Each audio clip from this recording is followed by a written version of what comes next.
السلام على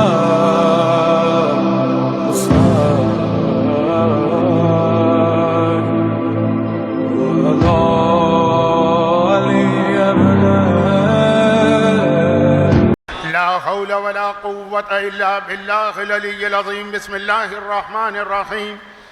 الحمد لله الملك الحق المبين وهو رب العالمين، والصلاة والسلام على سيد المرسلين وخاتم النبيين ورحمة للعالمين وشفيع المذنبين والمخاطب بطه وياسين أبي القاسم محمد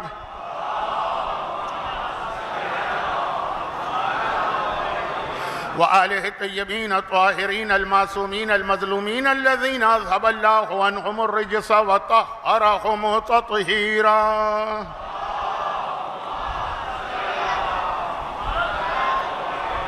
سيما على الإمام المنتظر والحجة الثاني عشر أجل اللهم له الفرج، ولعنة الله على أعدائهم أجمعين من الأزل إلى الأبد.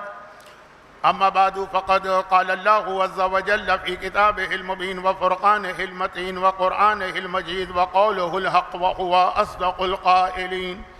بسم الله الرحمن الرحيم. والعصر إن الإنسان لفي خسر إلا الذين آمنوا وعملوا الصالحات وتواصوا بالحق وتواصوا بالصبر.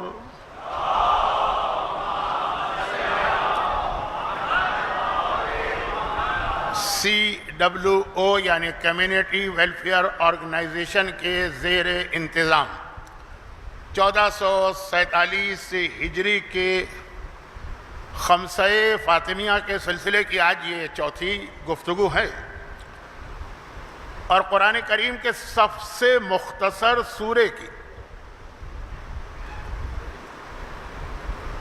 پہلی آیت اور آخری آیت کا آخری لفظ، بلکہ یہ کہوں کہ پہلا لفظ اور آخری لفظ، اسی پہ ابھی بات ہو رہی تھی، اور ایک طرح سے تو موضوع شروع بھی نہیں ہو پایا. لیکن جو لوگ مجھے ساری زندگی سنتے رہے ہیں انہیں پتہ ہے کہ میرا انداز تو یہی.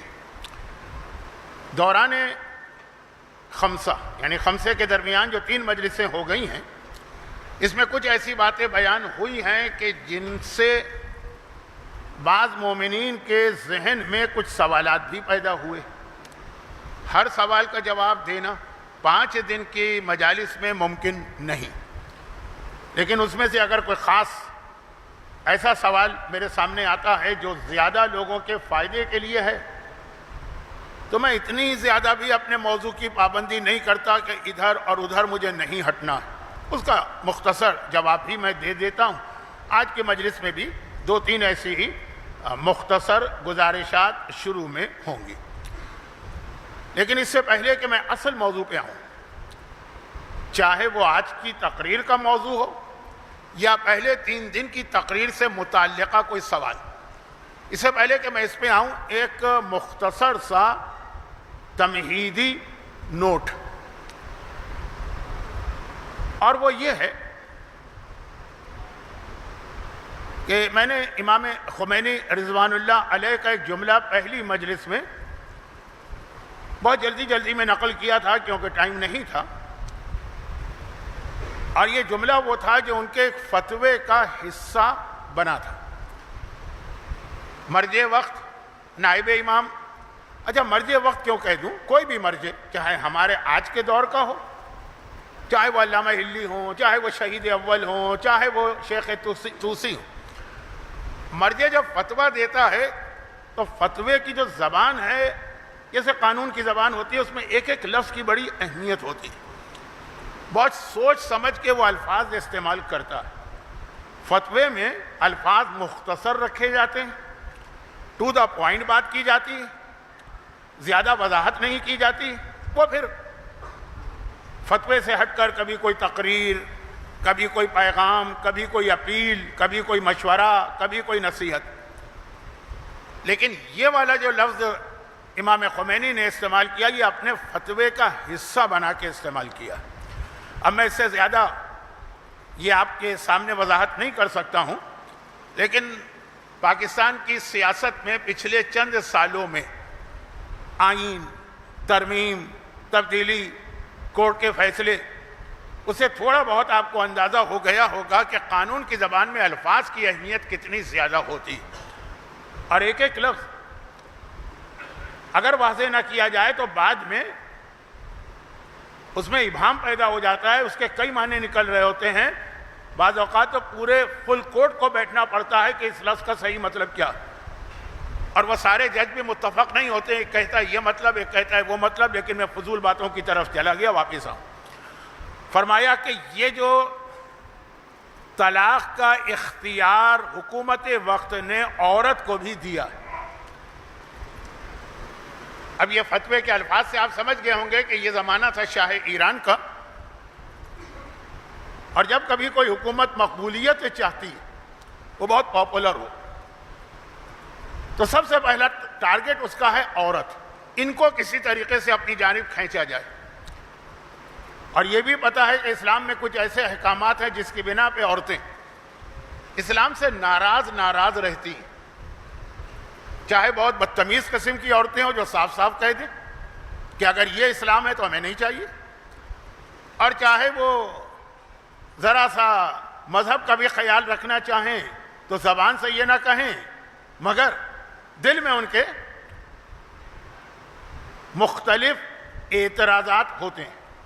یہ ایک میرا الگ موضوع ہے جو سیرت رسول میں 28 سفر کے اشرے میں پڑھتا ہوں، آپ انٹرنیٹ پہ اگر جائیں گے تو بے شمار میری مجالس اس موضوع پہ ملیں گے، کیونکہ واقعاً کچھ چیزیں ایسی جو ایک عام عورت کو اسلام کے خلاف بڑی آرام سے تیار کر سکتے ہیں، جن میں ایک میراث کا مسئلہ کہ بھئی مجھے آدھا حصہ کیوں مل رہا ہے، کیا خرابی ہے مجھ میں اور میرے اپنے بھائی کے مقابلے میں، وہ کیوں ڈبل حصہ لے جا رہا ہے، کیا اس نے باپ کی زیادہ خدمت کی ہے؟ قطعاً نہیں، وہ تو اپنی بیوی کے کہنے پہ آ کے باپ کو گھر سے بھی نکال چکا ہے۔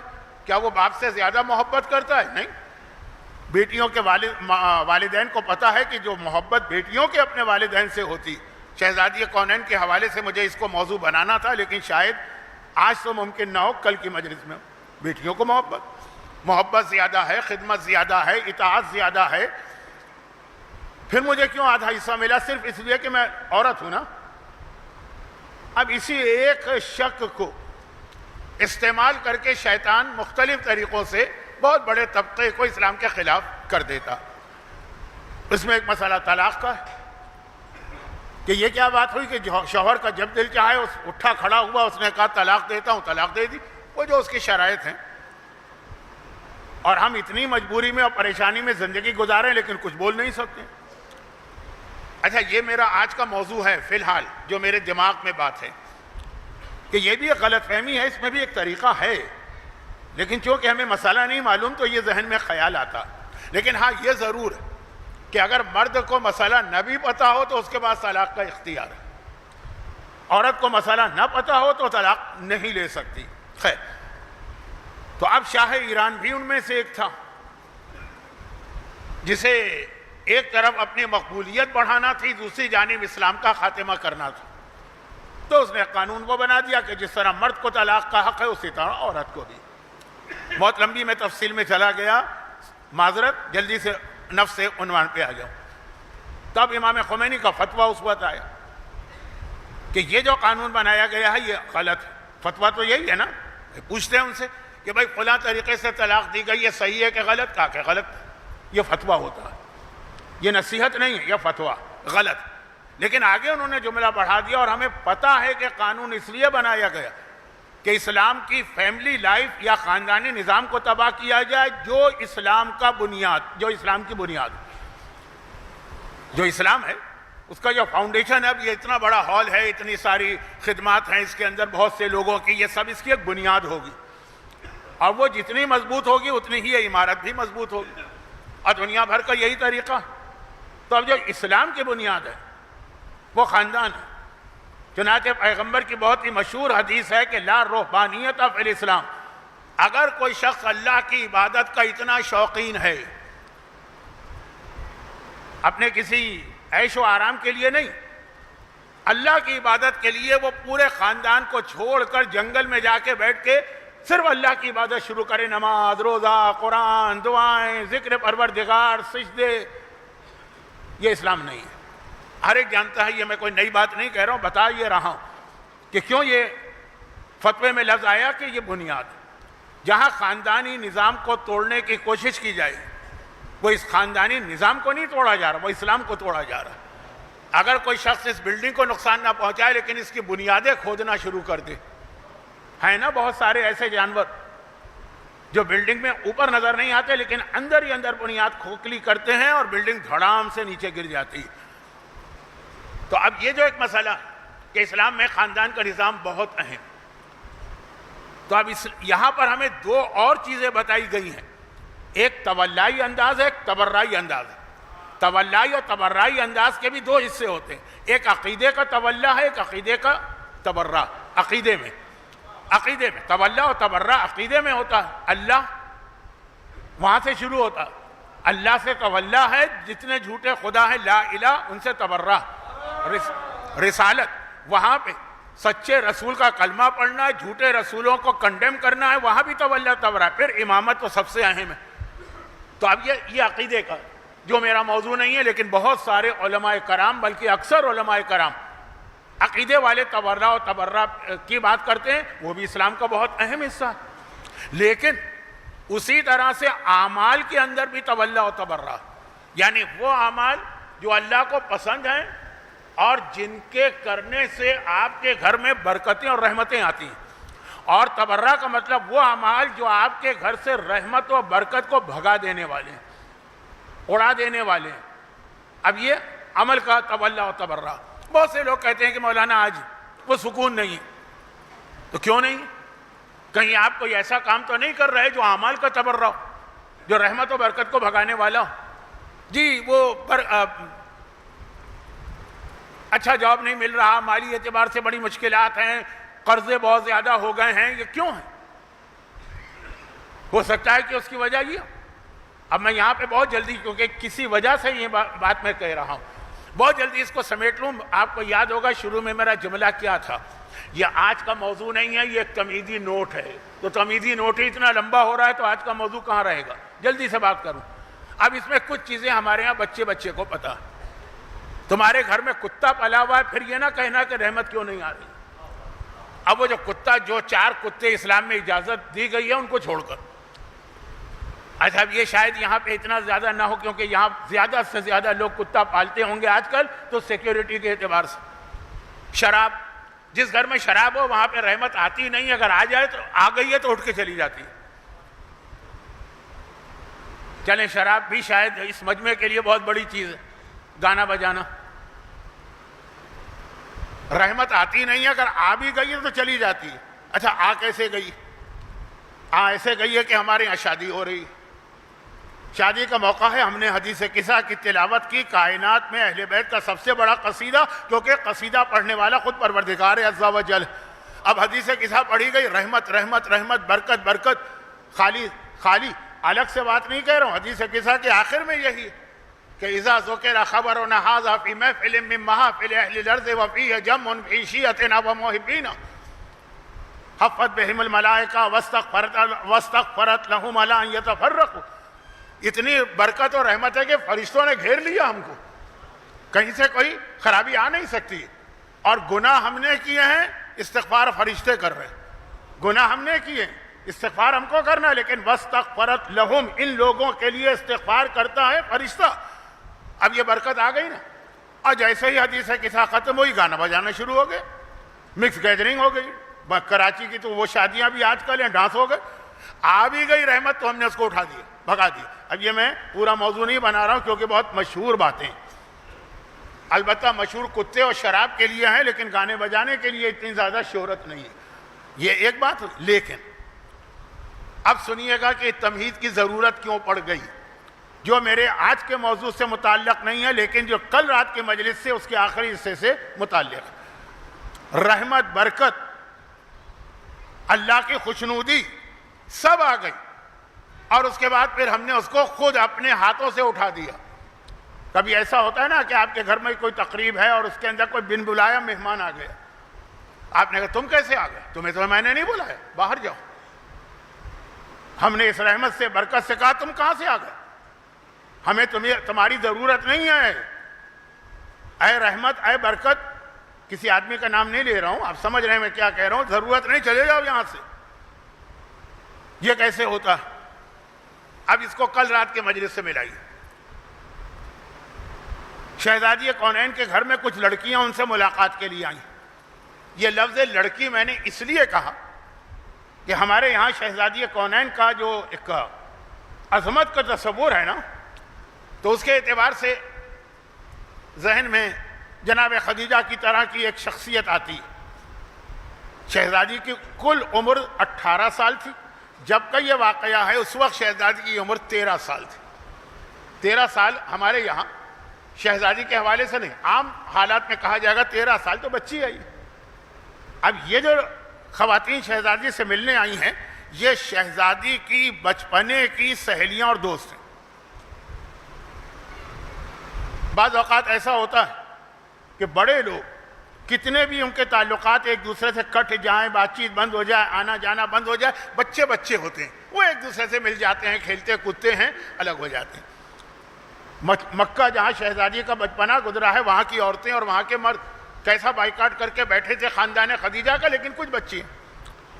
اب وہ بڑی ہو گئی، اب بڑی بھی کتنی ہوئی ہوں گی. اگر شہزادی کی عمر 14 سال ہے، ان کی عمر بھی 15-16 سال ہوگی. اس لیے میں نے کہا یہ ملنے آئے. شہزادی کے گھر کا دروازہ تو دشمنوں کے لیے بھی کھلا ہوتا ہے. ہر ایک کا شہزادی کے گھر میں استقبال ہوتا ہے، ایک اخلاق و آداب اور اسلام اہل بیت کا طریقہ. لیکن جب وہ آ کے بیٹھی تو جب ایسے بچپنے کے دوست بیٹھتے ہیں تو کچھ پرانی باتیں چھڑ جاتی ہیں. باتیں ہونے لگی. باتیں ہوتے ہوتے ایک دم سے شہزادی اپنی جگہ سے کھڑی ہوں اور ان کو چھوڑ کر گھر کے صحن میں چلی گئی. کیونکہ اب مدینہ منورہ کی زیارت کرنے والوں کی کثیر تعداد ہر مجلس میں ہوتی ہے، تو آپ کو بتانے کی ضرورت تو نہیں ہے کہ شہزادی کا حجرہ تھا، اس حجرے کا ایک صحن تھا.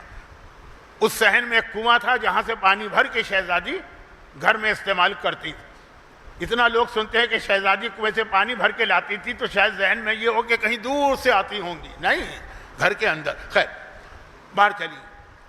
ان بچیوں نے پہلے تو کوئی توجہ نہیں دی. 14-15 سال کی بچیاں ہیں، مثلا اتنی بچیاں بھی نہیں ہیں، لیکن جس حوالے سے میں بات کر رہا ہوں پہلے تو کوئی توجہ نہیں دی. لیکن پھر اس کے بعد تھوڑی دیر بعد ان کو احساس ہوا کہ ہم تو آئے تھے شہزادی سے ملاقات کرنے، وہ تو یہاں نظر نہیں آ رہی، ہم لوگ کو خود ہی آپس میں بیٹھے ہوئے باتیں کر رہے ہیں. ایک مرتبہ کھڑی ہو کے شہزادی کو ڈھونڈا، دیکھا صحن میں بیٹھی. ارے آپ یہاں کیا کر رہی ہیں؟ ہم تو سمجھ رہے تھے آپ کسی کام سے باہر نکلی ہوں گی، لیکن آپ تو صحن میں خالی بیٹھی.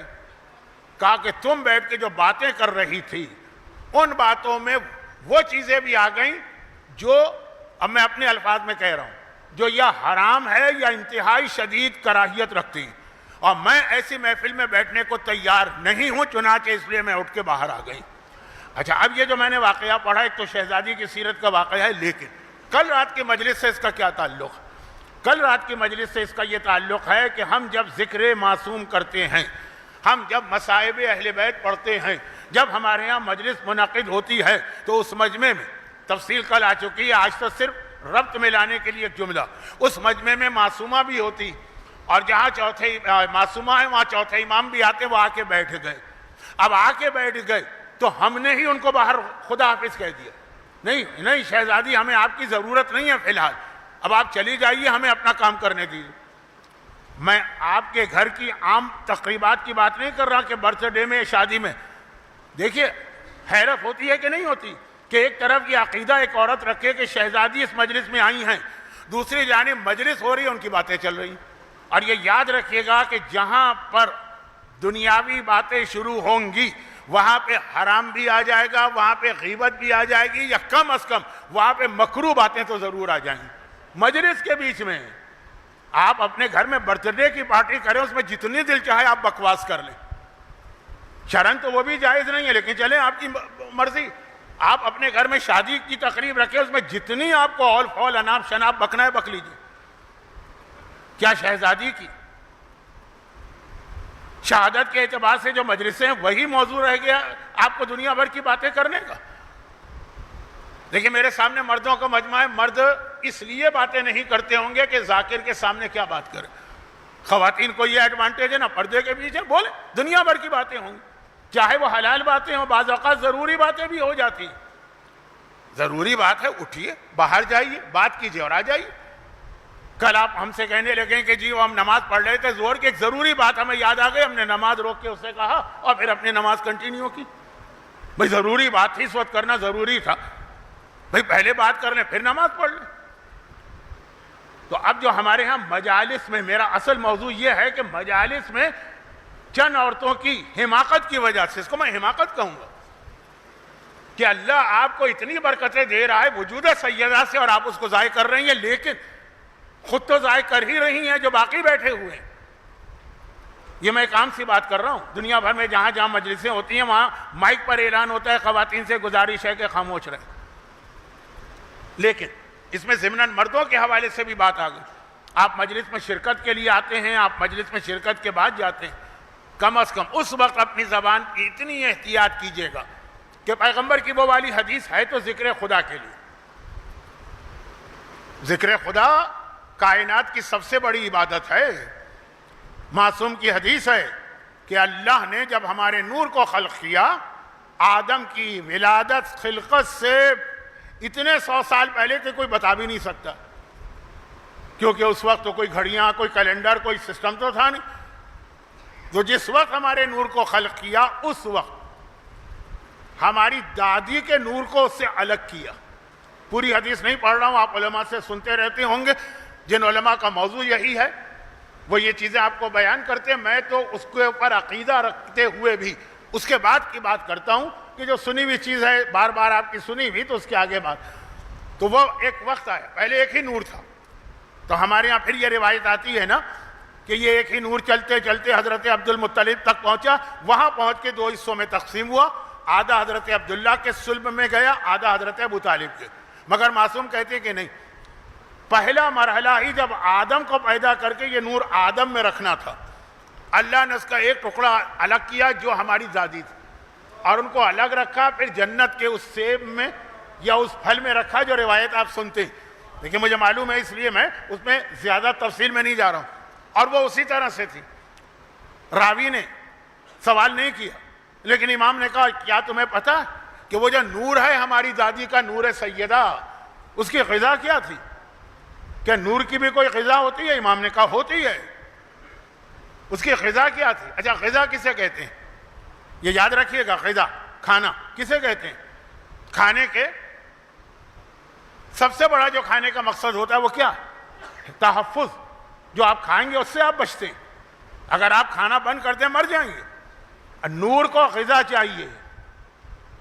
میں کچھ وہ جملے کہنا نہیں چاہتا کہ اس میں توہین سیدہ کی کہیں جھلک نہ آنے پر، مگر فرماتے ہیں معصوم کے نور کو غذا چاہیے۔ تمہیں پتہ ہے ہماری دادی کے نور کی غذا کیا تھی؟ جب تک کہ وہ اس سیب کے ذریعے سے جو شب معراج رسول کو کھلا کر اس نور کو دنیا میں بھیجا گیا۔ روایت تو آپ کی سنی ہے نا، میں کوئی نئی بات بھی نہیں پڑھ رہا ہوں، تفصیل میں بھی نہیں جا رہا ہوں۔ کہا اتنے عرصے تک کیا غذا رہی اس نور سیدہ کی؟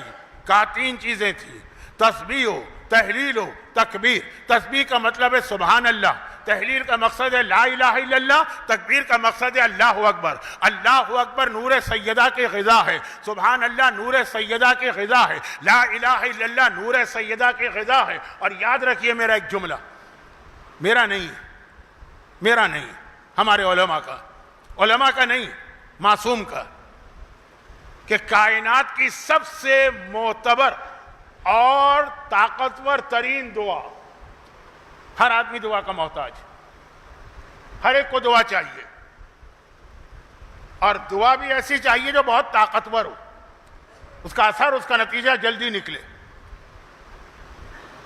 ایک چھوٹی سی بات میں موضوع میں رہ کے کر رہا ہوں، لیکن فی الحال اس کا ربط ابھی نہیں بتاؤں گا، یاد رکھیے گا، کیونکہ کل آخری والی مجلس جو ہے وہ شہادت کی ہوگی، تو ذرا مصائب زیادہ ہوں گے، تو شاید میں یہ چیزیں کل نہ بتا سکوں، یہ کل کا موضوع ہے، لیکن وہ ابھی یاد رکھیے۔ دشمنان اسلام کی ایک بہت بڑی آرگنائزیشن، یہ آج کی بات نہیں ہے، یہ بات ہے کم از کم 60 سال پہلے کی، پاکستان بننے کے بعد کی، تو 70 سال لگا لیجیے، 60 سے 65 سال پاکستان بنا، اسلام کے نام پہ بنا۔ تو اب ایک بہت بڑی آرگنائزیشن دشمنان اسلام کی، جس نے اپنے آپ کو اسلام دشمن ظاہر نہیں کیا، دوست بن کے آئے. بہت ساری اسلام دشمن تنظیمیں بڑے اچھے اچھے نعرے لگا کے آتی ہیں. حتیٰ یہ کہ ایک زمانے میں اتنی اچھی جو تنظیم ہے ریڈ کراس، وہ بھی اس میں انوالو تھی ایک زمانے میں. تو باقاعدہ ثابت شدہ چیز، ویلفیئر کا کام کرنے والی بہت ساری غیر مسلم تنظیموں کا مقصد ہی صرف اسلام کا خاتمہ ہے، لیکن وہ ایک نقاب ڈال لیتے ہیں، ایک لبادہ پہن لیتے ہیں، جیسے خدمت کر رہے ہیں غریبوں کی، یتیموں کی، بیواؤں کی، بیماروں کی. 100% نہیں کہہ رہا ہوں، لیکن 80% تو ثابت ہے. ایسی ایک تنظیم، اس کو یہ ٹاسک دیا گیا کہ پاکستان اسلام کے نام پہ بنا. یہ ساری ڈاکومنٹڈ چیزیں ہیں جس کی تفصیل میں جانے کا میرے پاس وقت نہیں. لوگ مجھ سے کہتے بھی ہیں کہ مولانا مجلس میں بہت وقت ہوتا ہے، آپ جو شروع میں فضول باتیں کر دیتے ہیں نا، وہ ساری کی ساری مصیبت. لیکن اب ہے مصیبت، کیا کیا جائے؟ میں خود مصیبت ہوں بہت سے لوگوں کے لیے. تو واپس آ جائیے کہ ان کو یہ ٹاسک دیا گیا. پاکستان بنا ہے نا، پوری کوشش کرو یہاں پہ زیادہ سے زیادہ کفر کو پھیلایا جائے. اور آپ کو معلوم ہے کہ عام طور پہ اس سے مراد ہوتی ہے لوگوں کو عیسائی بناؤ. سب سے آسان مذہب ہے عیسائیت. کوئی بھی گناہ کر لو بخشے ہوئے ہو. عیسیٰ اسی لیے تو پھانسی پہ چڑھ گئے تھے ان کے عقیدے میں، تاکہ قیامت تک آنے والے گناہ گاروں کے گناہ معاف کرا دیں. تو اب بہت ہی آسان مذہب ہے، نہ کوئی حلال ہے، نہ کوئی حرام ہے، نہ کوئی واجب ہے، نہ کوئی ذمہ داری ہے. بنا دو، بہت آسان ہے بنانا. اب فنڈز آتے ہیں، لوگ بھیجے جاتے ہیں. چند سالوں کے بعد، شاید وہ 5 سال کا منصوبہ تھا، رپورٹ لی گئی، بھائی 5 سال اتنے فنڈز تمہیں دیے گئے، نیا ملک بنا ہے، یہاں لوگ بہت سارے پرابلم میں بھی ہیں.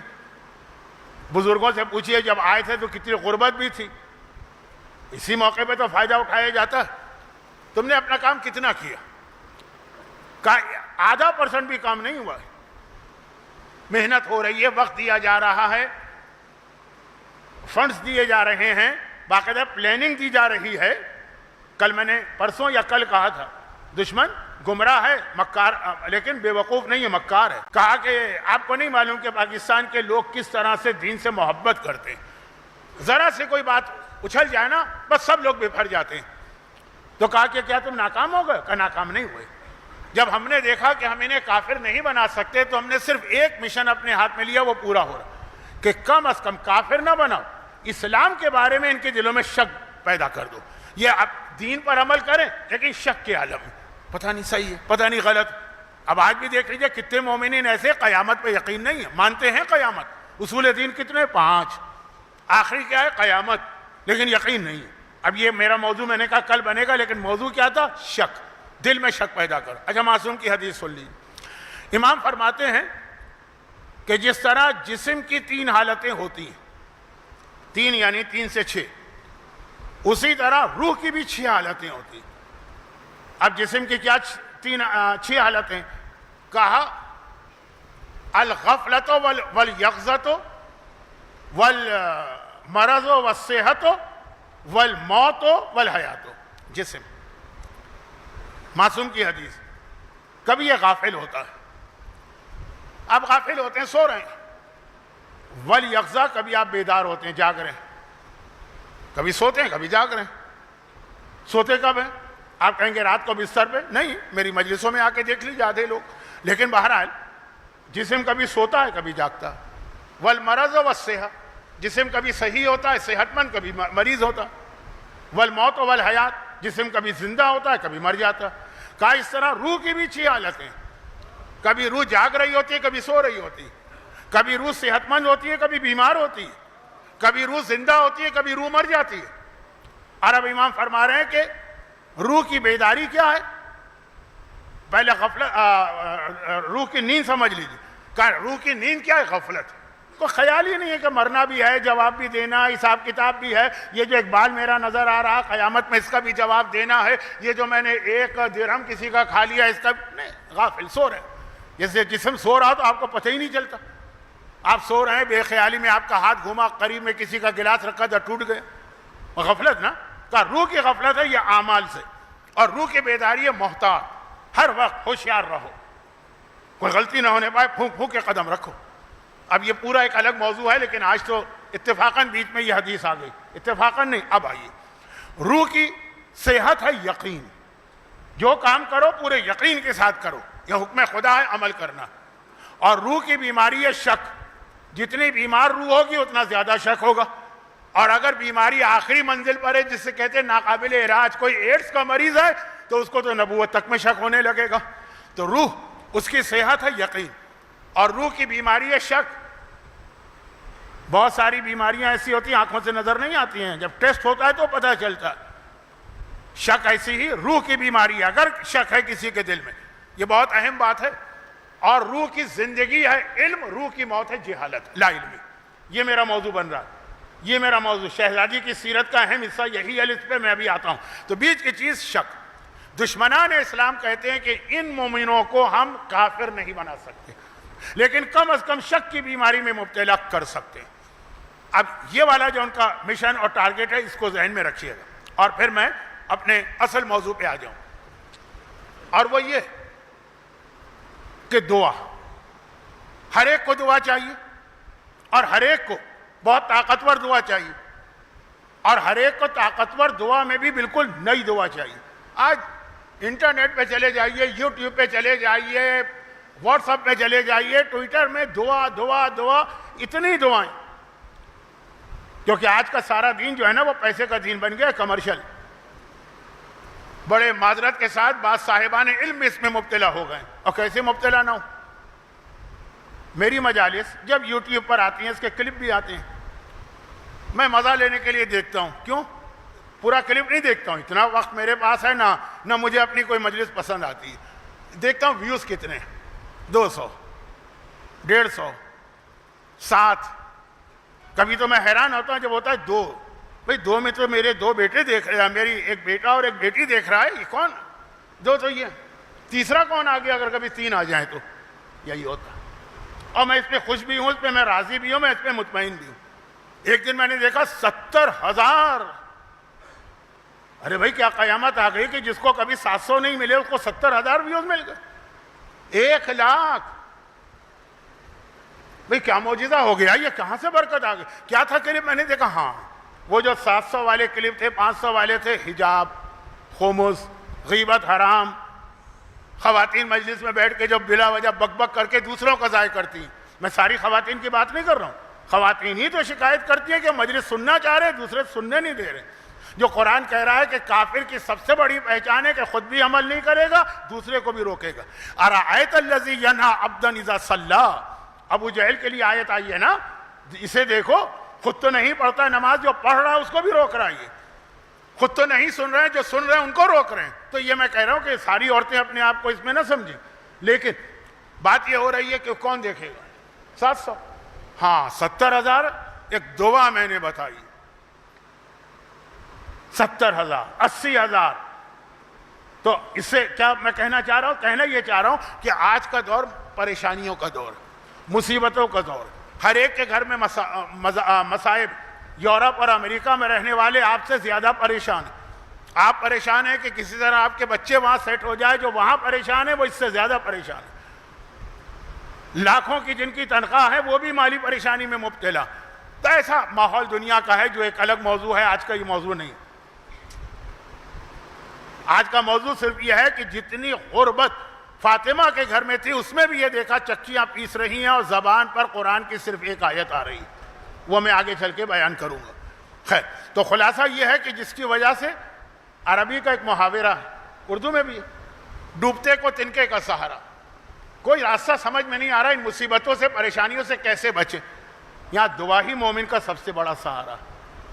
تو وہ دعا کی تلاش میں نکلتا. خمس کی تقریر کون سنے گا؟ 70 آدمی. دعا کی تقریر کون سنے گا؟ 80,000 آدمی. تو جب مجھ جیسے ناکارہ آدمی کی یہ حالت ہے کہ جو دعا، تعویذ، وظیفوں کا آدمی ہی نہیں، تو جو باقاعدہ دعائیں بتاتے ہیں، 1,00,000، 1,50,000، 2,00,000 ان کے ویوز ملتے ہیں. یہ ویوز ملنا دلیل اس بات کی ہے کہ لوگوں کو دعاؤں کی تلاش. اور یہاں پہ ایک چھوٹی سی بات میں اور کہہ دوں، پھر میں جو اصل بات کہنا چاہ رہا ہوں اس کو مکمل کروں گا. اصل بات کیا تھی؟ سب سے طاقتور دعا. لیکن اس سے پہلے ایک چھوٹی سی بات جس کے لیے میں نے شک والی حدیث پڑھی ہے. اب دعا مومن کی سب سے بڑی طاقت ہے. روایت سنی ہے نا کہ دعا مومن کا اسلحہ ہے, دعا مومن کی ڈھال ہے, دعا مومن کی پناہ گاہ, دعا مومن کا پروٹیکٹر. اس کو ختم کرنا ہے. بھئی دشمن کسی پہ حملہ کرتا ہے تو جو اس کی پناہ گاہ ہوتی ہے, جو اس کی ڈھال ہوتی ہے, پہلے اس کو ختم کرتا ہے. دعا کو ختم کرنا. دعا کو کیسے ختم کریں؟ دعا کے بارے میں شک پیدا کرو. اور یہ شک کیسے پیدا کرو؟ یہ انٹرنیٹ کے کلپ جہاں دیکھیے دعائیں اور اس کے اوپر جو تھم نیل لگا ہوگا, یہ دعا آپ پڑھیں, اپنی جگہ سے اٹھیں گے نہیں اور آپ کا مسئلہ حل ہو جائے گا. آپ نے کہا اتنی طاقتور دعا, آپ نے پڑھ کے اپنے گلا سکھا لیا, کچھ بھی نہیں ہوا. چلے ایک بار ہو گیا, یہ دعا پڑھیے, یہ دعا پوری نہ ہو تو مجھ پر لعنت بھیجیے. اچھا یہ جو اس قسم کی ہیڈنگ آتی ہے جس کو انگریزی میں شاید تھم نیل کہتے ہیں, یہ بعض اوقات تو لوگ اپنے پیسے کمانے کے لیے ہی تھم نیل بناتے ہیں. اب جیسے میرا کوئی چینل نہیں ہے, میرا کوئی ایسا میڈیا کا نہیں, تو میرے جو تھم نیل بنا رہے ہیں مختلف لوگ بناتے ہیں, پیسے ان کے پاس جاتے ہیں, جائیں. لیکن وہ تھم نیل جو بنا رہے ہیں وہ مجھے میرے فرشتوں کا نہیں پتا. ہاں ایک بار میں نے بھی چونک کے دیکھا ہی کیا ہے بھائی. ایک کلپ تھا, اس کی ہیڈنگ کیا تھی, اس ہیڈنگ کی وجہ سے میرے پورے خاندان نے اس کو دیکھا. وہ ہیڈنگ لگانے والے کا مقصد حاصل ہو گیا, نہ اس کو دعا سے غرض تھا نہ کسی اور چیز سے, اس کو ویوز چاہیے. کیا تھا؟ مولانا صادق صاحب نے ایک ایسی دعا بتائی ہے کہ کہا ہے کہ اگر دعا قبول نہ ہو تو میرا گریبان پکڑ لینا. ارے فالتو کا ہے میرا گریبان, کیوں پکڑ لینا میرا گریبان؟ میں نے کہا یہ آج تک زندگی میں کبھی کہنا تو دور کی بات ہے, میں نے سوچا بھی نہیں تھا. ذرا سنو تو صحیح, اس میں نے کون سی ایک عام سی دعا تھی اور کہیں یہ لفظ نہیں تھا کہ یہ دعا میں بتا رہا ہوں تو فوراً قبول ہوگی اور آپ کا مسئلہ حل ہوگا اور گریبان پکڑ لیجیے گا. لیکن یہ تھم نیل کی وجہ سے 15 تو میرے خاندان والوں نے دیکھ لیا. وہ تھم نیل لگانے سے اس کا مقصد تو حاصل ہو گیا نا. تو ایک تو یہ ہے کہ جس میں دعا بتانے والے کی غلطی نہیں, لیکن جب کسی عالم کی اپنی سائٹ سے وہ تھم نیل یہ بنے, مجھ پہ لعنت کرو, جگہ سے اٹھو گے نہیں کہ پورا ہو جائے گا, 24 گھنٹے کے اندر مسئلہ حل ہو جائے گا. میرے بچپنے میں, ابھی بھی ہوگا, کراچی کی دیواروں میں اور بسوں میں پوسٹر ہوتے تھے, فلاں بنگالی بابا ہیں ان کے پاس جائیے, محبوب آپ کے قدموں میں, اور شام سے پہلے مسئلہ حل. اس کو سب دعا بنا دیا گیا. اب اتنے جلدی تو دعا قبول نہیں ہوتی. اب 1 2 5 7 10 15 50 مختلف علماء کی مختلف دعائیں آپ نے دیکھی, سب میں یہ لکھا ہوا, کوئی بھی قبول نہیں ہو رہی. دعا کے بارے میں شک پیدا ہو گئی. چاہے دل سے, زبان سے آپ نہ کہیں, دل میں شک آ گیا. بھئی یہی مقصد تھا اس کا کہ وہ جو دعا آپ کا ہتھیار ہے, جو دعا آپ کے مسائل حل کرنے والی عبادت ہے, جو دعا آپ کو دشمن سے بچانے والی, اس کے بارے میں شک آ گیا. اور جہاں شک آ گیا وہاں دعا گئی. بہت مشہور حدیث ہے, آپ ہر سال رمضان میں سنتے ہیں. مجھے معاف کیجیے گا, مشہور حدیث پڑھ رہا ہوں. اگرچہ بہت سے لوگ کہتے ہیں کہ مولانا اس پہ کیوں معافی مانگ رہے ہیں, آپ کی پوری مجلس ہی کئی دفعہ سنی بھی ہوتی ہے, خیر چھوڑیں. ایک آدمی کے ہاتھ پہ فالج گر پڑا, پیرالائز ہو گیا. دعائے مشلول, اس کی بات نہیں کر رہا ہوں, لیکن جیسے دعائے مشلول کا واقعہ ہے, مشلول عربی میں کہتے ہیں پیرالائزڈ, تو یہ ایک اور واقعہ ہے.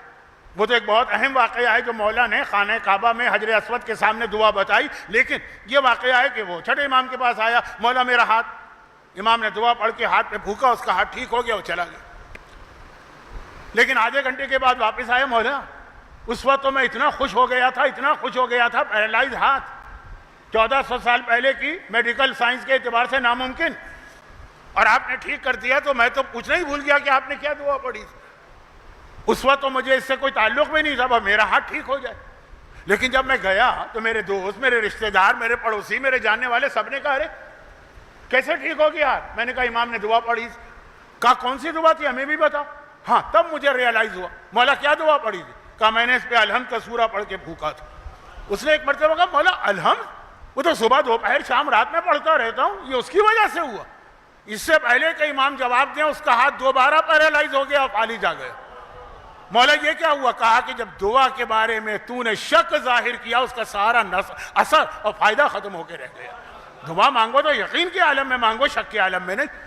لیکن آپ پہلی دعا یقین کے ساتھ مانگیں گے کیونکہ تھم نیل لگا ہے کہ اٹھنے سے پہلے دعا قبول. دوسری دعا آپ یقین کے عالم میں مانگیں گے کیونکہ لکھا ہے کہ میرا گریبان پکڑ لو. تیسری دعا آپ یقین, لیکن اب یقین کم ہونے لگے گا. اتنی بڑی بڑی تھمبنیل کی ہیڈنگز، اور چھوٹا سا میرا مسئلہ حل نہیں ہو رہا ہے، پتہ نہیں دعا میں کوئی اثر ہے بھی کہ نہیں. بس یہیں سے پورا آپ نے دعاؤں کا فلسفہ ہی ختم کر کے رکھ دیا. یہی دشمن کا مقصد. آپ کو دعا سے روکنا نہیں ہے، دعا کے بارے میں شک میں ڈالنا. جو میں نے کہا نا کہ ٹارگٹ یہ کیا کہ ان کو اسلام سے نہیں ہٹا سکتے، شک میں ڈالو. تو شک عقیدے کا نہیں، وہ تو ہے ہی یہ بھی. اور یہاں پہ ایک چھوٹی سی بات میں عرض کر دوں، یہ بات بہت بڑی ہے. یہ میں 9 ربیع الاول کو ہر سال پڑھتا ہوں. کل رات کی مجلس میں بھی 9 ربیع الاول کا ایک نقطہ آیا تھا جو اتنا خشک تھا کہ اگر 9 ربیع الاول کو پڑھا جائے تو آپ بھی یہی کہیں گے کہ مولانا آپ جشن پڑھنے آئے ہیں کہ سوئم کی مجلس پڑھنے آئے. اور یہ بھی، اور وہ کیا تھا 9 ربیع الاول کا ایک نقطہ سنیے گا. اب مجھے ایک جملے کی وضاحت کی ضرورت نہیں جو اس واقعے کے آخر میں آئے گا. واقعہ بہت مشہور ہے، اس لیے میں بہت فاسٹ فارورڈ کر کے پڑھ رہا ہوں. آج کا موضوع تو فی الحال رکا ہوا نہیں، یہ دشمنوں کی سازش شک، چاہے وہ عقیدے کے حوالے سے ہو جو ہمارے یہاں امامت کے بارے میں کسی کے دل میں شک نہیں، قیامت کے بارے میں ہے. اور ایک جملہ میں کہہ کے آگے بڑھ رہا ہوں، عذاب خدا کی وجہ سے، قیامت کے عذاب کی وجہ سے لوگ قیامت کے بارے میں شک میں. اور عذاب قیامت کی سب سے سخت ترین حدیث ہمارے پاس شہزادی کے ذریعے سے آئی، لیکن فی الحال نہیں، اشارہ بھی نہیں کر رہا ہوں. فی الحال تو صرف یہ بات کہہ رہا ہوں کہ عقیدے میں قیامت وہ عقیدہ ہے جو ہمارے ہاں اتنا یقین نہیں. صرف اتنا یقین ہے کہ شرابیں پیو، گناہ کرو، دوسروں کا حق مارو، والدین کو اٹھا کے باہر پھینک دو، شوہر کا حق ادا نہ کرو، بیوی کا حق ادا نہ کرو، بے حجاب باہر نکلو، مکس گیدرنگ کے اندر جاؤ، گانے بجانے میں حصہ لو، جنت تمہیں مل جائے گی. اتنا تو ہے قیامت کا عقیدہ اور کچھ نہیں. لیکن عمل کی کئی چیزوں میں شک ہے، جو نہیں بھی ہے تو شک پیدا ہو رہا. آپ خمس دیتے ہیں، آپ کو کاروبار میں گھاٹا ہوا، شک پیدا ہو گیا. آپ نماز پڑھتے ہیں، یہ نماز 2 رکعت پڑھیں اتنی برکت ہوگی، کوئی برکت نہیں ملی، شک پیدا ہو گیا. دعا سب سے بڑی دعا. تو اب دعا کے حوالے سے جو بات میں کہہ رہا ہوں بہت اہم. 9 ربیع الاول کٹے ہوئے سر آئے، چوتھے امام کی خدمت میں آئے. جیسے ہی یہ سر پہنچے، پورا واقعہ آپ 9 ربیع الاول کو سنتے ہیں، آپ کا ٹائم مجھے نہیں لینا ہے، صرف یہ کہنا کہ جیسے ہی یہ سر امام کے سامنے رکھے گئے، ابن زیاد ایک سے ایک ایسا کہ ایک مرتبہ نہیں، کئی مرتبہ نہیں، بے شمار مرتبہ لعنت بھیجنے کو دل چاہتا ہو بھیجتے بھی ہیں. لیکن ابن زیاد، خولی، عمر سعد، شمر، حرملہ، یہ سر آئے امام کے سامنے، سر رکھے گئے. اور مجمع ہے، تنہائی میں نہیں ہے، اوپننگ یعنی اوپن گیدرنگ ہے. امام نے سر دیکھے، فوراً سجدے میں چلے گئے. ٹھیک. چوتھے امام کا طریقہ ہے کہ کوئی نعمت ملے تو سجدہ، کوئی مصیبت دور ہو تو سجدہ، صبح کا وقت ہو تو سجدہ. اتنے سجدے کہ سجاد سجدے میں گئے، وہ بھی ٹھیک. سجدے میں جا کے امام نے ایک جملہ کہا، یہ نیا جملہ تھا کہ الحمدللہ، خداوندہ تیرا شکر ہے کہ تو نے میری دعا کو اس طرح سے قبول کیا. یہ سجدے میں امام کہہ رہے سبحان رب الاعلیٰ و بحمدہ نہیں کہہ رہے، وہ بھی کہہ رہے ہوں گے، لیکن جو اصل جملہ تھا، امام نے سجدے سے سر اٹھایا. اب جو قریبی بیٹھے ہوئے صحابی تھے چونکے کا مولا یہ جملے کا مطلب کیا ہے کہ تو نے میری دعا کو اس طرح قبول کیا. کہا اس وقت ہم لوگ کیا عمل کر رہے ہیں؟ کہا مولا یہ صبح کا وقت ہے، ہم سب ناشتہ کر رہے ہیں. ناشتہ ہو رہا تھا، دسترخوان سجا ہوا تھا. تب یہ سر آئے. امام نے کہا جب میرے بوڑھے بابا کا کٹا سر ابن زیاد کے سامنے گیا اس وقت وہ بھی ناشتہ کر رہا تھا. اچھا اب یہاں جو یہ کٹے ہوئے سر آئے ناشتے کے وقت، وہ تو امام کی طرف سے پہلے سے یہ تیاری نہیں تھی، وہ مختار کا آدمی آیا اسی وقت پہنچا. ابن زیاد نے جو آقا حسین کا کٹا سر منگوایا باقاعدہ پورا اسکیجول بنا کے، بھائی وہاں تو جو اس کی فوج آئی نا، تو جو اس نے ٹائم دیا تھا اس وقت آئی کہ اس وقت میں دربار میں داخل ہونا. اور مسائل میں آپ سنتے ہیں نا کہ عمر سعد کو جلدی تھی دربار میں آنے کی، ابن زیاد نے کہا رک جاؤ، جلدی مت آؤ، اتنے بجے آنا. اگرچہ اتنے بجے کی جو اس نے تفصیل بتائی ہے کلیجہ پھٹ جاتا ہے. کہا رک جاؤ، اتنے بجے آنا. اتنی دیر کیوں رکے رہو؟ اس لیے کہ ابھی میرے دربار کی ڈیکوریشن اور سجاوٹ انکمپلیٹ، پہلے یہ مکمل ہوگی پھر وہ آئیں گے. اور دوسرا میرا دل خوش نہیں ہوگا کہ اگر یہ سیدانیاں ایک بار بازار سے گزر گئی، اتنی دیر روکو کہ ایک ایک کوفے کا ایک ایک مرد ان کو اچھی طرح سے دیکھ لے. ذرا دیکھ کلیجہ پھٹ جاتا ہے، دل چاہتا ہے آدمی مر جائے، زمین پھٹے اور آدمی سما جائے، پھر جو ٹائم دیا اس میں ہی آئے، اور جان بوجھ کر اس نے اس ٹائم پر ناشتے کی چیزیں منگوائی اور ناشتہ کر رہا ہے۔ جب یہ کٹے ہوئے سر آئے، اب دربار سجا ہے، دربار سجایا اسی لیے گیا ہے کہ کٹے سر آ رہے ہیں، ٹائم اسی لیے دیا گیا ہے، عین اس وقت ناشتے کی چیز منگوانے کی ضرورت کیا تھی؟ توہین، یہ ظاہر کرنا تھا کہ میں ان چیزوں کو کوئی اہمیت نہیں دیتا ہوں، میری نگاہ میں یہ کٹے ہوئے سر نعوذ باللہ کوئی اہمیت نہیں ہے، میں ناشتہ کر رہا ہوں۔ چنانچہ یہی ہوا، پورا دربار سجا ہوا۔ ابن زیاد نے کہا عمر سعد کیا لائے؟ یہ سر ایک طرف رکھ دو، ابھی میں ناشتہ کر رہا ہوں۔ لیکن کتنا توہین آمیز جملہ ہے، جس کو میں نے بہت ہلکا کیا تاکہ میری زبان سے جسارت و گستاخی نہ ہو۔ ایک طرف مولا سجاد کہتے ہیں اس وقت میں نے اللہ سے دعا مانگی، خدا بندہ جس طرح سے اس نے اس وقت ناشتے کے عالم میں میرے بابے کے سر کو دیکھ، اس کا کٹا سر بھی میرے سامنے آئے اور ایسے وقت میں آئے کہ میں اس وقت ناشتہ کر رہا ہوں۔ شکر ہے خدا کا کہ اللہ نے اس طرح سے میری دعا قبول کی، یعنی لفظ بلفظ اسی وقت یہ کٹے ہوئے سر آئے۔ وہاں پہلے سے کوئی پلاننگ نہیں تھی، ابن زیاد کی پلاننگ تھی۔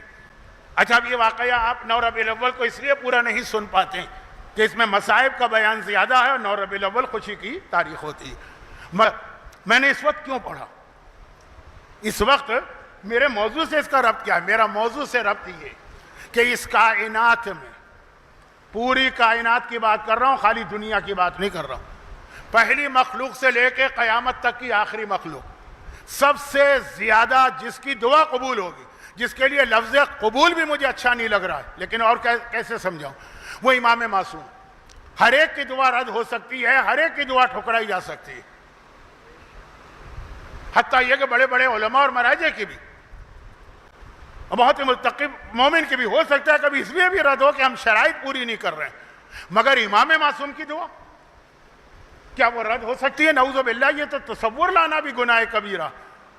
مگر 61 ہجری میں حسین کا کٹا سر پہنچا اور چوتھے نے دعا مانگی، 67 ہجری میں ابن زیاد کا کٹا ہوا سر آیا، 6 سال لگے دعا قبول ہونے میں۔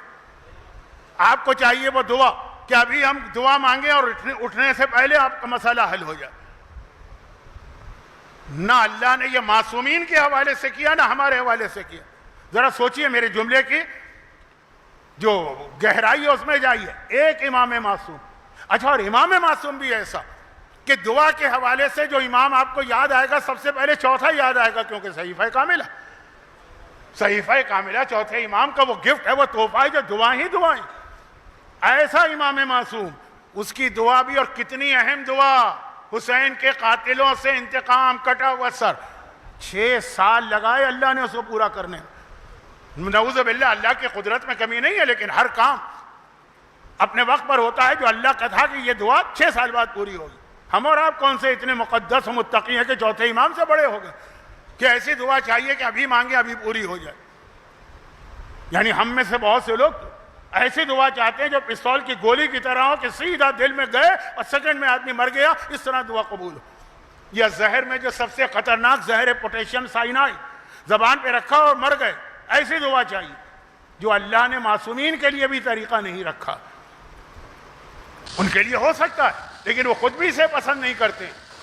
خدا بندہ ہماری دعا دیر سے پوری ہو تاکہ ہمارے چاہنے والوں کو اطمینان ہو جائے، انہیں سکون آ جائے۔ اور یہاں پہ میں وہ اصول کافی کی دوسری جلد کی کتاب میں دعا کی حدیث، ایک جملے کی حدیث پڑھ کے آگے بڑھوں۔ امام نے کہا یاد ہے جب موسیٰ نے کہا خدا بندہ فرعون سے ہمیں نجات دلا، اللہ نے کہا میں نے تمہاری دعا قبول کر لی، لیکن نجات لگنے میں 20 سال لگ گئے، قبول کر لی پھر 20 سال لگے۔ تو اب میں یہ نہیں کہہ رہا ہوں کہ آپ دعا کے حوالے سے ہلکے پڑ جائیے، لاپرواہ ہو جائیے، لیکن کہہ رہا ہوں وہ صبر پیدا کریں، وَتَوَاصَوْا بِالصَّبْرِ۔ اور اس وقت آپ چلے جائیے انٹرنیٹ پر، یوٹیوب دیکھ لیجیے، شارٹس، ریلز، یوٹیوب کے clip, Twitter, what's app group, دعائیں دعائیں دعائیں، جس کو دیکھیے۔ میں کہہ رہا ہوں بڑی معذرت کے ساتھ کیونکہ اب تو میں عمر کے اعتبار سے کافی سینئر ہوں نا، یہ سب میرے سامنے کے بچے اور جونیئر جو علم میں مجھ سے زیادہ ہوں گے، لیکن عمر کی وقت کا فائدہ اٹھاتا ہوں۔ بعض صاحبان علم وہ بھی اتنی دعائیں بتا رہے ہیں، لیکن بتائیں مومنین کو چاہیے، ان کا مسئلہ ہے، لیکن ساتھ میں یہ مت کہیں شک، دعا کا شک آ گیا، قبول ہوتے والی دعا بھی رک جاتی نہیں۔ جو دعا قبول ہو بھی گئی، اس کا ہاتھ ٹھیک ہو گیا، وہ قبولیت بھی اللہ واپس مانگتا۔ آپ کا کام ہے دعا کرنا، کب قبول ہوگا، کس طرح قبول ہوگا، یہ معاملہ اللہ پہ چھوڑ۔ اللہ کا کام اپنے ہاتھ میں لینے کی کوشش نہ کریں۔ یہ میں اس لیے کہہ رہا ہوں کہ آج کی دنیا مصیبتوں کی دنیا، ہر ایک کو دعا چاہیے ہوتی۔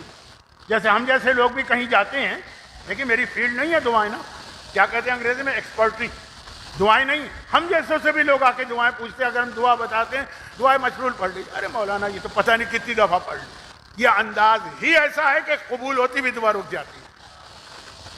وہ چاہیے ان کو وہ عالم جو ایسی دعا بتائے جو آج تک کسی نے نہیں بتائی ہو، چاہے وہ اس نے اپنے دل سے بنا کے پیش کی ہے، کسی امام نے نہیں بتائی۔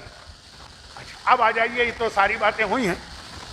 اہم ترین دعا جو واقعاً میں یہ کہہ دوں کہ سب سے زیادہ طاقتور دعاؤں میں سے ایک، اور وہ ہے تسبیح زہرا، شہزادی کی تسبیح۔ اس سے زیادہ طاقتور بہت کم دعائیں ملیں گی تو اسی کے اسٹرینتھ کی ملیں گی۔ دوا میں ہوتا ہے نا کہ اس دوا کی اتنی طاقت ہے، اس دوا کی اتنی طاقت ہے، یہ ہو تو یہ جو ہے نا سب سے طاقتور دعاؤں میں سے ایک ہے۔ تسبیح دعا ہے۔ قرآن کریم نے بھی سورہ جمعہ میں کیا بتایا کہ جب نماز پڑھ لو فَاسْعَوْا إِلَىٰ ذِكْرِ اللَّهِ، اللہ کے ذکر کی جانب دوڑو اور پھر اللہ تمہیں کثیر چیز عطا کرے گا۔ معصوم سے پوچھا گیا مولا یہ کون سا ذکر خدا بتا رہا؟ بتایا جا رہا ہے کہ یہ ہماری دادی کی تسبیح۔ تو شہزادی کی تسبیح جو ہمارے یہاں ہر نماز کے بعد پڑھی جاتی ہے، کیونکہ اس کی وجہ سے نماز قبول ہوتی ہے۔ لیکن اس کو ایک بحیثیت دعا بھی سمجھیے۔ میں اس کی تفصیل میں نہیں جا رہا ہوں کیونکہ آج کل بہت سے لوگ اس کو جانتے ہیں۔ مثلا کینیڈا سے لے کے، لندن سے لے کے آسٹریلیا تک، اور اس میں گلف بھی آتا، مولانا جاب چھوٹ گیا، کوئی دعا بتائیے۔ مولانا کمپنی کے حالات خراب ہیں، لوگ دھڑا دھڑ نکالے جا رہے ہیں، دعا بتائیے۔ یہ ایک دعا ہے۔ میں نے کہا جب آپ اپنے جاب پر جائیں یا جاب انٹرویو کے لیے جائیں، دروازے پر رک کر تسبیح پڑھیں اور پھر جائیے۔ وہ نماز والی تسبیح نہیں۔ دیکھیے ہر چیز کا دار و مدار آپ کی نیت پر ہے۔ ایک 2 رکعت نماز آپ پڑھ لیں، کون سی نماز بنے گی؟ کوئی نہیں بنے گی جب تک کہ آپ کی نیت نہ۔ اگر آپ نے نیت کی کہ میں فجر کی پڑھتا ہوں، یہ فجر کی بنے گی۔ اور اگر آپ نے نیت کی میں زیارت وارثہ کی پڑھتا ہوں، یہ زیارت وارثہ کی بنے گی۔ اور اگر آپ نے نیت کی کہ مثلا میں یہ سنت پڑھتا ہوں 2 رکعت نافلہ، طریقہ وہی ہے، نیت تو طریقہ وہی ہے تسبیح، مگر نیت ہے کہ میں اس وقت یہ رزق میں برکت کے لیے پڑھ رہا ہوں۔ آپ دیکھیے آپ کے فوائد، وہ کئی واقعات میرے پاس ہے لیکن نہ وقت ہے نہ ضرورت۔ اچھا اب یہ تسبیح زہرا جس کے لیے معصوم کی حدیث ہے کہ جب میرا مولا جنگ صفین میں آخری خطرناک ترین رات میں تھے، تب بھی انہوں نے کہا کہ گھوڑے پر بیٹھے بیٹھے نماز پڑھی تو تسبیح میں نے وہاں بھی نہیں چھوڑی تھی۔ تو تسبیح اتنی اہم، لیکن ہے کیا تسبیح کیا؟ زہرا کا گفٹ ہے ہمارے نام، لیکن اس گفٹ میں ہے کیا؟ اللہ اکبر ہے، الحمدللہ ہے، سبحان اللہ ہے۔ پوری تسبیح میں معصومین کا ذکر ہی نہیں ہے کہیں پہ۔ نعوذ باللہ، میں معصومین کے رتبے کو نہیں کم کر رہا ہوں، میں کہہ رہا ہوں معصومین ہمیں بتا رہے ہیں کہ ذکر خدا کی اہمیت ہے، یہ ہماری غذا ہے۔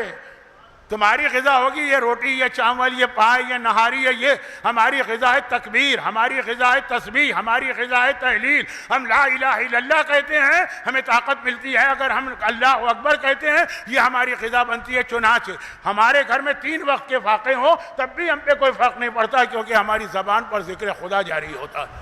کیا یہ جملہ سلمان کا نہیں تھا؟ وہ جو سلمان گئے تھے جب رسول خدا مدینے سے 3 دن کے لیے غائب ہو گئے تھے، پہلے تو میں واقعہ پڑھتا تھا، آج کل نہیں پڑھتا ہوں، کیونکہ جب آپ مدینے کی زیارت کرتے ہیں اور میدان خندق میں جاتے ہیں تو اس پہاڑی پر وہ مسجد ابھی بھی بنی ہے کہ جہاں رسول 3 دن کے لیے آ کے بیٹھ گئے تھے، اور سلمان شہزادی کو ڈھونڈنے چلے تھے کہ ان کو لے کر آئیں۔ تو کہا کہ گرمیوں کی سخت ترین دھوپ تھی، بہت شدید موسم تھا، شہزادی چکی پیس رہی تھی، گھر میں فاقے تھے، مگر زبان پہ ایک آیت، وَمَا عِندَ اللَّهِ خَيْرٌ وَأَبْقَىٰ۔ اگر یہاں دنیا کی کوئی سہولت نہیں مل رہی، پھٹی ہوئی چادریں ہیں، ٹوٹا ہوا مکان ہے، سونے کا بستر کیا تھا؟ شہزادی کس بستر پہ سوتی تھی؟ وہ ایک کھال تھی جانور کی، اس پر دن کے وقت چارہ رکھ کر علی کے اس گھوڑے کو کھلایا جاتا تھا جو میدان جہاد کا ہے، اور شام کو اسی کو جھاڑ کر اسی پر اہل بیت سو جایا کرتے ہیں۔ یہاں ایک سے ایک بہترین بستروں پہ سونے والے کہتے ہیں حالات بہت خراب ہیں۔ مولانا گھر کے اندر غربت ہے، قرضے ہیں، فاقے ہیں، فاقے نہیں ہیں، ان کو آئی فون 17 میکس چاہیے، وہ نہیں مل رہا، اور نام لیا جا رہا ہے شہزادی کی سیرت کا۔ اسلام بھی نہیں کہتا کہ ویسا بنو، نہ ہم سے یہ توقع کی جا رہی ہے، نہ ہم میں یہ طاقت ہے، لیکن سوچی، لیکن بات شہزادی کے حالات بیان کرنا نہیں ہے، کون مومن نہیں جانتا، بات یہ کہ شہزادی پیغام کیا دے رہی ہے، یہ ساری مصیبتیں برداشت کر کے آیت کون سی پڑھ رہی، آیت تطہیر نہیں پڑھ رہی کہ ہمارا رتبہ اتنا بلند ہے اس لیے اگر فاقے بھی ہوں تو کیا بات، آیت مودت نہیں پڑھ رہی ہیں کہ ہمارا رتبہ اتنا بلند ہے کہ اگر کھانے کو نہ ہو تو کوئی مسئلہ نہیں، آیت پڑھ رہی وما عند اللہ خیر وابقا، جو اللہ کے پاس تمہیں ملنے والا ہے قیامت میں وہی بہتر ہے، وہی ہمیشہ باقی رہنے والا ہے۔ یہ دنیا کی سہولتیں مل گئیں اور آخرت کی سہولتیں کم ہو گئیں، یہ ہے سیرت سیدہ خالی، آپ واقعات نہ پڑھیے، اس میں دیکھیے کہ میسج کیا، ذکر خدا فاطمہ کی غذا، 3 دن کے فاقے ہیں، ذکر خدا کے ذریعے سے فاطمہ کے بدن میں وہ طاقت آ رہی ہے کہ چکیاں پیس رہی ہیں، چکی پیسنا آسان کام نہیں، ذکر خدا ہے، 3 دن کے فاقے ہیں، لیکن علی در خیبر کو اکھاڑ رہے ہیں۔ ذکر خدا کا مطلب کیا ہے؟ چھٹے امام نے کہا خبردار یہ نہ سمجھنا کہ اللہ اکبر اور لا الہ الا اللہ ذکر خدا ہے، نہیں، ذکر خدا ہے جب یہ کہو تو ہر وقت اللہ یاد رہے، جو کام کرو اللہ تمہارے سامنے ہو۔ اب یہ جملے کی وضاحت کل کروں گا، لیکن ایک چھوٹی سی بات، ایک حدیث بعض کتابوں میں آئی ہے، میں تو نہیں مانتا، لیکن اتنا ضرور کہتا ہوں کہ ہاں یہ واقعہ صحیح ہے، مگر بنی اسرائیل کے کسی گھر کا حدیث آئی ہے شہزادی کے حوالے سے، نہیں میں تو اس سے شہزادی کی شان میں گستاخی سمجھتا ہوں، اس لیے کتاب میں ہونے کے باوجود نہ میں اسے مانتا ہوں، نہ میں شہزادی کے نام سے پڑھتا ہوں۔ آئیے بنی اسرائیل میں چلیے، آخری چند میرے جملے ہیں اور پھر انشاءاللہ باقی گفتگو کل ہوگی۔ 3-4 میں نے بہت اہم باتیں نامکمل چھوڑ دی ہیں ان مجالس میں، جو کل انشاءاللہ مکمل ہوں گی، اور وہ واقعہ یہ ہے کہ بنی اسرائیل ایک بہت ہی مقدس گھرانہ، بہت ہی نیک گھرانہ، بہت ہی متقی گھرانہ، کوئی فراڈیہ نہیں، کوئی چیٹر نہیں، کوئی منافق نہیں، واقعاً دل کی گہرائی سے دین کو ماننے اور دین پہ عمل کرنے والا، مگر جیسا کہ روایتوں میں بھی کہ اللہ نیک مومن کا امتحان لیتا ہے اس کے گھر میں فاقے دے کے، اور گمراہ اور سرکش لوگوں کا امتحان لیتا ہے انہیں دولت دے کر۔ اہل بیت کا امتحان ہوگا گھر میں فاقے ہیں، فرعون کا امتحان ہوگا، نمرود کا امتحان ہوگا دنیا کی حکومت دے کر، خیر یہ ایک الگ موضوع، اس کے گھر میں فاقے تھے۔ آخر ایک دن بیوی نے کہا کہ ہم اتنا اللہ کا خیال کرتے ہیں، عمل کرتے ہیں، ٹائم نہیں ہے تو میں جلدی جلدی بات کروں، جاؤ اور جا کر اللہ سے دعا کرو کہ انہی اعمال کی برکت سے، اعمال کے انعام نے برکت سے ہمارے حالات بہتر کر دے۔ کئی دعاؤں میں بھی لفظ نہیں آتا اللہم بحق القرآن العظیم، اللہم بحق سب المثانی، اس طرح حق ہے، چلا گیا وہ۔ اچھا، بہترین دعا جو قبول ہوتی ہے نا، وہ ہوتی ہے شہر سے باہر، جنگل میں جہاں کوئی نہ ہو، تنہائی، کھلا آسمان ہو، تنہائی۔ اب چونکہ آج کل کی زندگی میں یہ بہت مشکل ہوتا ہے، اس لیے جہاں بھی موقع ملے دعا مانگو، لیکن آپ پرانی جتنی کتابیں دیکھ لیجئے تقریباً اہم دعاؤں میں یہ لکھا ہوگا۔ اب یہ شہر سے، اور شہر کتنے بڑے ہوتے تھے، پورا سولجر بازار جو تھا اس زمانے کا ایک شہر تھا بس۔ مدینے کی مسجد آپ نے دیکھی ہے رسول خدا کی، بھائی یہ پورا مدینہ شہر تھا رسول کے زمانے میں، جہاں 50 دفعہ دن میں چکر لگا لیتے، تو وہ شہر سے باہر چلا گیا۔ جو لوگوں کے ذہن میں آئے گا کراچی شہر، اوہو دعا مانگنے کے لیے یہ 4 گھنٹے کی ڈرائیو کر کے گیا، ٹریفک جام، ٹریفک سگنل، پتہ نہیں کون سی روڈ بن رہی، پیدل شہر چھوٹا سا چلا گیا۔ جانے کے بعد دعا مانگنے لگا۔ آپ نے دیکھا ہوگا اگر تنہائی کی دعا ہو نا اور آدمی ہاتھ اٹھا کے آسمان کو دیکھ رہا ہو تو آنکھیں بند ہو جاتی ہیں، ایک دم سے اس کے ہاتھ پہ کوئی چیز آ کے گری، گھبرا کے اس نے آنکھیں کھولی، کیا؟ ایک بہت ہی قیمتی موتی نظر آیا۔ دعا مانگ رہا ہے، خدا بندہ ہم اور ہمارے سارے گھر والے تیری اتنی اطاعت کرتے، کچھ تو حالات بہتر کرتے، موتی۔ اوہو، یہ کوئی ایکسپرٹ نہیں تھا، کوئی بڑا جوہری نہیں تھا، لیکن موتی بتا رہا ہے کہ بہت قیمتی ہے۔ سیدھا گھر آ گیا، شام ہو رہی تھی، دکانیں بند ہو چکی تھی۔ بیوی نے کہا کیا ہوا؟ کہا کہ یہ میں نے دعا مانگی، یہ اللہ کی طرف سے گفٹ ملا۔ خوش ہو گئی کہ بس اب ایک رات کی پریشانی ہے، کل صبح بیچیں گے اور وارے نیارے ہو جائیں گے، نسلوں کے لیے دولت مل جائے گی۔ رات کو نیند بھی نہیں آ رہی ہے خوشی سے، لیکن نیند تو بہرحال اردو محاورہ ہے کہ سولی پر بھی آ جاتی، آنکھ لگ گئی، آنکھ لگی اور تھوڑی دیر کے بعد بیوی کی آنکھ کھلی، شوہر کو جلدی سے بیدار کیا کہ واپس چلے جاؤ، اسی جنگل میں چلے جاؤ، رات کا وقت ہے لیکن چلے جاؤ، اور یہی موتی اپنے ہاتھ پہ رکھ کے خدا سے کہو خدا بندہ اسے واپس لے لے۔ شوہر نے کہا کہ نیک بخت، تیرے کہنے پر تو میں گیا تھا، اللہ نے ایک انعام دیا، اور جب انعام مل گیا تو کہہ رہی ہے ابھی ایک رات بھی نہیں ہوں واپس۔ کہا جیسے میری آنکھ لگی میں نے دیکھا کہ قیامت آ گئی، اور ساری باتیں ان شارٹ مختصر کر کے کہ میں نے دیکھا کہ میں جنت میں پہنچ گئی، مجھے جنت مل گئی۔ یہ اتنی زندگی عبادت اور جنت میں اپنے محل میں داخل ہوئی، اتنا شاندار محل، اتنا خوبصورت محل، اتنا بہترین محل، دیکھ دیکھ کے رش کر رہی ہوں کہ ایک دم کسی وجہ سے میری آنکھ اٹھی، دیکھا محل کی چھت ہیرے جواہرات سے ڈیکوریٹڈ مزین، لیکن بیچ کے اندر جو ہے نا وہ ایک خلا ہے، جیسے کوئی یہاں سے اینٹ گر جائے، وہاں پہ ایک گیپ ہے، خالی جگہ نظر آ رہی ہے، جس کی وجہ سے پورے محل کی شان و شوکت ختم ہو گئی۔ میں نے گھبرا کے فرشتوں سے پوچھا یہ کیا ہوا؟ ہم لوگ ہوتے تو کہتے ہیں نا کہ بھائی کس بلڈر سے بنایا، کون سا کانٹریکٹر تھا، کیسی ناقص تعمیرات تھی، کیا میٹیریل لگایا، یہ تو اللہ نے بنائی ہے جنت۔ کہا یہ تھا یہاں پہ ایک ہیرا بہت قیمتی، تو نے جلدی کر کے دنیا میں منگوا لیا، تجھے دے دیا گیا، مگر جب دنیا میں دے دیا گیا تو یہاں پہ اس کی جگہ خالی رہ گئی۔ ہم نے 30 سال 25 سال غربت میں گزار لی، اب کتنی زندگی ہے، 10 سال اور گزار لیں گے، مگر یہ برداشت ہو جائے گا وہاں قیامت میں جہاں ہمیشہ ہمیشہ رہنا ہے، وہاں جو یہ کمی رہ گئی ہے وہ برداشت نہیں ہے۔ جاؤ اور جا کے اسی طرح دعا مانگو خدا بندہ یہ واپس لے لے۔ اللہ کا ہر مومن سے یہ تقاضا کہ تم دعا مانگو، میں قبول بھی کروں گا، لیکن اگر قبول نہ کروں تو تواصوا بالصبر، صبر سے کام لو، کیونکہ اس کا نتیجہ، اردو کا ایک محاورہ ہے، صبر کا پھل میٹھا ہوتا ہے، اور ایسا میٹھا ہوتا ہے کہ ڈائبیٹک پیشنٹ بھی اس کو استعمال کر سکتا ہے۔ تو آپ کچھ اللہ کے لیے بھی قربانی دینا سیکھیں، ورنہ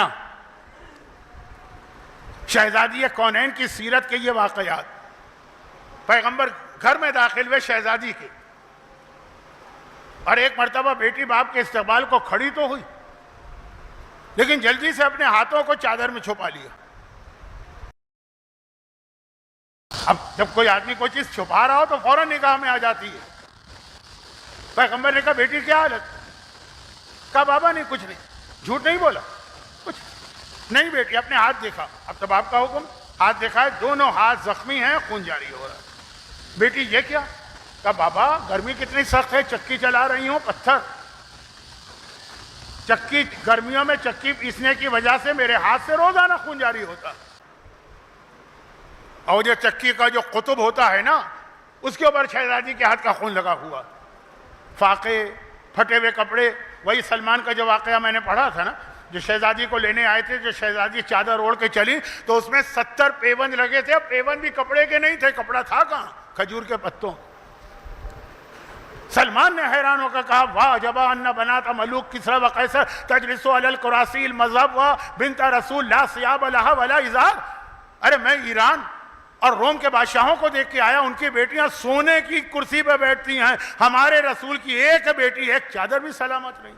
مگر یہ سب کیوں ہے؟ شہزادی کی سیرت بھی ہے، اور ہمیں اور آپ کو تواصوا بالصبر اپنے عمل سے ہے۔ جیسے میں تقریر کر کے جا رہا ہوں نا، آپ کہیں گے مولانا ممبر پہ بیٹھ کے کہنا بہت آسان ہے، ہماری طرح آئیے عملی زندگی میں، وقت نہیں ہے تو میں جلدی سے، ہماری طرح آئیے تو پتہ چلے گا اس معاشرے میں اس طرح سے رہنا کتنا مشکل ہے۔ آپ کیا ملا کی دوڑ مسجد تک، گھر سے نکلے ممبر، ممبر سے گھر۔ شہزادی نے بتایا کہ نہیں، آ کے دیکھو جو تم سے کہہ رہے ہیں اس سے 1000 گنا زیادہ ہم کر رہے ہیں۔ لیکن کیا کبھی فاقے کی شکایت کی، پھٹے ہوئے کپڑوں کی شکایت کی، گرمیوں میں جو ہاتھ زخمی ہو جاتے ہیں چکی پیسنے کی وجہ سے شکایت کی؟ اتنا صبر کرنے والی، اب اگر کبھی وہ یہ شکایت کرے کہ بابا مجھ پر اتنی مصیبتیں پڑی، اسی سے اندازہ ہوتا ہے نا کہ اگر کسی آدمی میں بہت زیادہ برداشت ہو اور پھر وہ کبھی کہہ دے کہ اب برداشت نہیں ہو رہا، اس کا مطلب یہ ہے کہ یہ اتنی بڑی پریشانی ہے کہ یہ بھی فریاد کر اٹھا۔ کتنی بڑی مصیبت فاطمہ پہ آئی ہوگی. اور خاص طور پر اس قسم کے واقعات جو میں نے ابھی پڑھے. کون سے واقعات؟ اللہ کے رسول بیٹی کے گھر میں آئے. خالی آنے کا لفظ ہے، آئے. پیغمبر بیٹی کے گھر میں اس طرح نہیں آتے ہیں جیسے کوئی اور باپ بیٹی کے گھر میں جاتا. پیغمبر دروازے پہ رکتے ہیں اور پہلے ایک جملہ اذن کے طور پہ فرماتے ہیں کہ بیٹی کیا مجھے اجازت ہے کہ تیرے گھر میں داخل ہو جاؤں؟ جب بیٹی کہتی ہے، تڑپ کے کہتی ہے، بیٹی کے لیے بھی کتنا مشکل جملہ، مگر بابا کا طریقہ، کہا بابا تشریف لائیے، میں انتظار کر رہی ہوں. تب رسول آتے. جس بیٹی نے ایک طرف یہ دیکھا کہ میرا باپ جو کائنات کا سردار ہے، حبیب خدا ہے، وہ بھی میرے گھر کے دروازے میں قدم نہیں رکھتا جب تک کہ میں اجازت نہ دوں. اور یہ تو زندگی بھر کا طریقہ ہے. لیکن جس بیٹی نے ابھی 1-2 دن پہلے یہ منظر دیکھا، کیا منظر دیکھا؟ 1-2 دن ہی تو گزرے ہوں گے کہ میرے بابا کا آخری وقت ہے. کئی دنوں سے میرا بابا بہت ہی زیادہ بے چین تھا، نیند نہیں آ رہی تھی. آج ایک لمحے کے لیے نیند آ گئی اور پیغمبر کا سر بیٹی کی آغوش میں.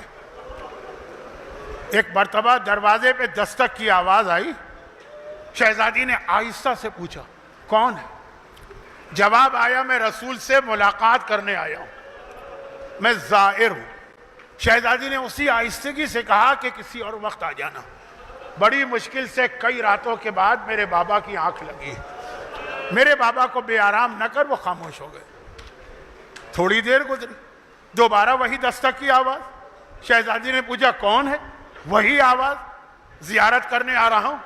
شہزادی نے کہا کہ ابھی میں نے تجھ سے کہا تھا. بڑی مشکل سے کئی راتوں کے بعد میرا بابا سویا. پھر آ جانا. خاموش. تھوڑی دیر گزری، پھر دروازے پہ دستک کی آواز. ایک مرتبہ فاطمہ نے پوچھا اب کون ہے؟ وہی آواز، پیغمبر کی زیارت کے لیے آ رہا ہوں. اب فاطمہ کو جلال آ گیا.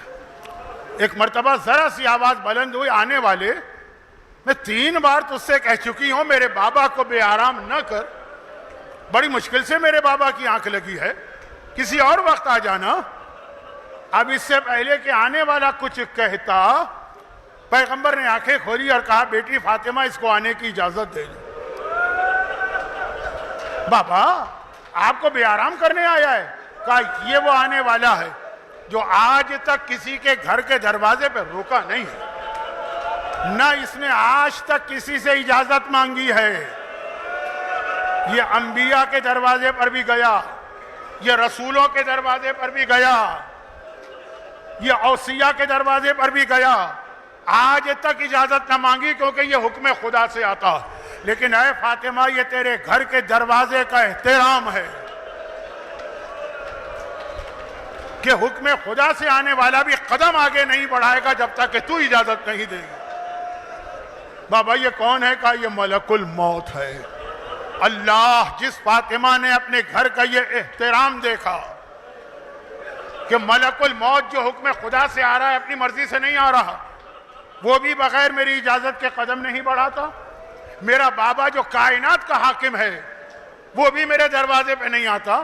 جب وہ ایک دن کے بعد اپنے گھر کے اندر بیٹھ کے ابھی بابا کا ماتم کر رہی ہے اور یہ آواز سنتی ہے اے رسول کی بیٹی اپنے گھر کا دروازہ کھولو، اور اگر تم دروازہ نہیں کھولو گی تو ہم تمہارے گھر کا دروازہ، اگر دروازہ نہیں کھولو گی ہم تمہارے گھر کا دروازہ جلا دیں گے. ایک مرتبہ فاطمہ نے حیران ہو کر کہا میرے گھر کا دروازہ؟ جہاں ملک الموت رکا، جہاں رسول خدا رکے. آنے والے نے خالی زبانی دھمکی نہیں دی، لکڑیاں لا کے رکھی جا چکی تھی، آگ کا انتظام ہو چکا تھا. ایک مرتبہ نہ صرف یہ کہ آگ لگائی گئی بلکہ آگ لگانے کے بعد اتنی جلدی اتنی تیزی سے دروازہ کھولا گیا. آپ نے دیکھا ہوگا نا کہ خواتین دروازے کے پیچھے سے جب بات کرتی ہیں، حجاب کے عالم میں بات کرتی ہیں، ایک دم دروازہ کھولے وہ دروازے کے پیچھے جاتی. فاطمہ کو امید بھی نہیں تھی کہ اس طرح سے دروازہ کھولے گا. آنے والے نے دروازے کو دھکا دیا، دروازہ دھکیلا. رسول کی بیٹی اپنا پردہ بچانے کے لیے دروازے کے پیچھے گئی. آنے والا رکا نہیں، یا خود یا اس کے غلام قنفذ کو حکم دیا، دروازے کو دبایا گیا۔ کتنا دبایا جاتا، ایک وقت وہ آیا کہ دروازہ اور دیوار تقریباً برابر ہو گئے۔ نہیں، برابر کیسے ہوئے؟ ان کے درمیان رسول کی بیٹی فاطمہ ہے، اور اس طرح سے فاطمہ دبی کہ محسن ماں کے شکم سے شہید ہو کے زمین پہ گرا۔ دروازے کے پیچھے کیل لگی تھی جس میں چیزیں ہینگ کی جاتی، جو دروازہ دبایا جا رہا، یہ میخ فاطمہ کی پسلیوں کو توڑتی ہوئی بدن میں داخل ہوئی۔ فاطمہ کی پسلیاں ٹوٹی، محسن شہید ہوا، فاطمہ زخم کے اثر سے گرنے لگی۔